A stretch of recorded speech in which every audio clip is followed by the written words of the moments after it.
Jaffer on debate. Sénatrice Jaffer pour le débat. Honorable sénateur, je prends la parole aujourd'hui au sujet du projet de loi S-211, loi édictant la loi sur l'esclavage moderne et modifiant le tarif des douanes. Julie Millville-Duchesne d'avoir parrainé cet important projet de loi et vous rappeler que, comme le sénateur l'a mentionné à plusieurs reprises, ce projet de loi n'est que la première étape. Honorable Senators, I want to tell you. Je veux parler d'une fille de 15 ans du Bangladesh. Betty a travaillé avec des enfants bangladeshis pour créer des jeans pour les magasins du Canada et d'autres pays développés. Elle se souvient de son premier jour à l'usine il y a 3 ans, alors qu'elle n'avait que 12 ans. Et je cite, « Le premier jour, je me sentais mal. Je me suis dit que ce n'est pas une bonne chose. Ce premier jour, j'ai pleuré. Lorsque je vois d'autres filles dans leur uniforme d'école, mon cœur se brise. Mais maintenant, je rêve d'être libre. » Dans le cas de Betty, la pauvreté et un père malade a forcé ses parents à l'envoyer à cette usine. En 2014, de nombreuses entreprises ont importé du textile et des vêtements semblables aux produits sur lesquels Betty travaille. Des filles désespérées sont forcées à travailler pour des salaires très faibles et certains se retrouvent dans ce secteur sous des fausses promesses de gagner de bons salaires, d'avoir un repas, ressort des repas et de la formation. L'Organisation internationale du travail estime qu'il y a plus de 150 millions d'enfants qui travaillent dans le monde et 25 millions de victimes de travail forcé.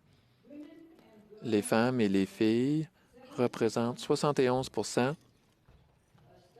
des victimes. Une étude de Vision mondiale Canada indique qu'il y a 1200 entreprises au Canada qui importent des produits qui sont à risque de travail des enfants, de travail forcé. En 2018, le sous-comité des droits de la personne de la Chambre des communes du Comité des affaires étrangères et de développement international a fait une étude sur le travail des enfants dans les chaînes d'approvisionnement et indique qu'il n'y a eu pas vraiment de progrès entre 2012 et 2016 pour mettre fin au travail des enfants. De plus, il n'y a pas eu de changement dans le nombre d'enfants qui font l'objet d'esclavage moderne.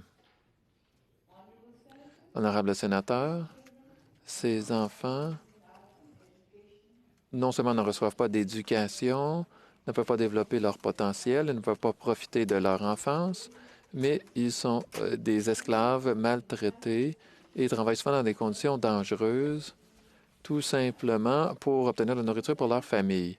Honorable sénateur, que ce soit les produits qu'on utilise ou les vêtements que l'on porte, combien ont été fabriqués par des enfants? En 2016, le Canada a importé 39 millions de dollars de produits du Honduras. Un enfant travaille dans une ferme de café au Honduras. Il travaille là depuis 4 ans. Son père a été tué alors qu'il était bébé. Et c'est pourquoi Melvin, à 7 ans, a dû gagner de l'argent pour sa famille. Il a dit, lorsque j'ai commencé, c'était plus difficile de couper le café parce que mes mains n'étaient pas habituées. Melvin travaille 12 heures par jour et maintenant, ses mains sont habituées à couper le café. Honorable sénateur, est-ce que nous savons si le café récolté par Melvin s'est retrouvé dans nos magasins ou dans nos tasses? Nous savons que la chaîne d'approvisionnement est complexe et comprend de nombreux points et qu'il est très difficile de la suivre. Par exemple, les cafés peuvent être cultivés à un endroit, se rendre à un autre endroit pour être rôtis et vendus ailleurs.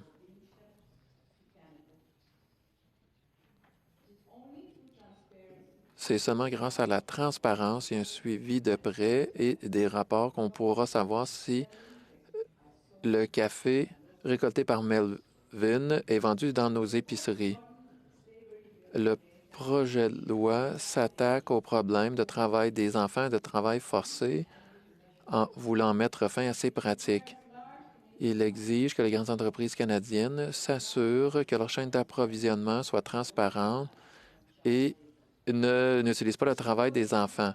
Il impose des obligations de faire rapport des mesures prises pour empêcher le travail des enfants ou le travail forcé. Je suis ravi que le projet de loi propose des modifications pour interdire les biens ou produits produits par les enfants ou le travail forcé. Ce projet de loi est un bon premier pas vers des améliorations des droits des enfants et des travailleurs. Le Canada ne devra pas être en retard par rapport à des engagements à faire respecter les droits de la personne et pour mettre fin à cette pratique. En 2017, nous avons appuyé l'appel à l'action du Royaume-Uni pour mettre fin au travail forcé et à la traite des personnes et à l'esclavage moderne. En 2018, nous avons appuyé la stratégie du G20 pour éradiquer le travail des enfants, le travail forcé, la traite des personnes et l'esclavage moderne. Et dans le cadre de la présidence du Canada au G7, nous avons pris des engagements semblables. Plusieurs pays, comme le Royaume-Uni, les Pays-Bas, la France et d'autres, ont fait de telles avancées. Chers sénateurs, il est temps pour le Canada d'agir également. En 2013, après l'écrasement de Rana Plaza, le monde est devenu au courant de ce qui s'était passé. Les Canadiens ont protesté pour défendre les droits des travailleurs. De plus en plus de Canadiens agissent, parfois en boycottant des produits. Mais nous savons que les boycotts ne sont pas la solution. Des millions de gens n'ont plus de travail et cela ajoute à la pauvreté. Donc, il faut mettre en place des mesures législatives pour protéger ces travailleurs. En 2015, lorsque je faisais partie du comité sénatorial sur les droits de la personne qui a enquêté sur l'industrie des vêtements ainsi que la responsabilité des entreprises, les experts se sont rencontrés pendant plusieurs réunions et ce qu'on a dit est encore vrai aujourd'hui.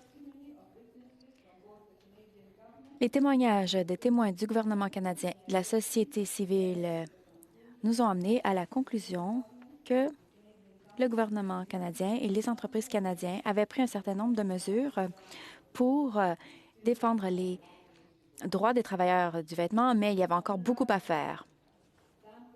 Les pays du monde entier, les propriétaires d'usines exploitent souvent leurs travailleurs, sachant que ceux qui sont dans le besoin accepteront toujours de faibles salaires et de mauvaises conditions de travail, parce qu'ils n'ont pas le choix.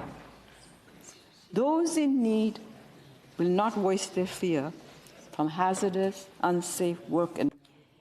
Ils ne doivent pas vivre dans la peur, mais ils n'ont pas le choix. Ces familles doivent manger. Une première étape pour essayer de corriger ces conditions pour des millions de personnes, eh bien, chers sénateurs, je vous demande de soutenir ce projet de loi sur l'esclavage moderne pour protéger les enfants et mettre fin à ce travail forcé. Pour l'avenir, il y a encore beaucoup à faire. Commençons par le projet de loi S-211 et continuons à prendre les mesures nécessaires pour mettre fin à l'esclavage moderne. J'aimerais vous rappeler le rapport de la sénatrice Omidvar. Elle a aussi parlé du projet de loi 211 et elle a cité un abolitionniste connu qui a dit « Aucun homme ne peut mettre une chaîne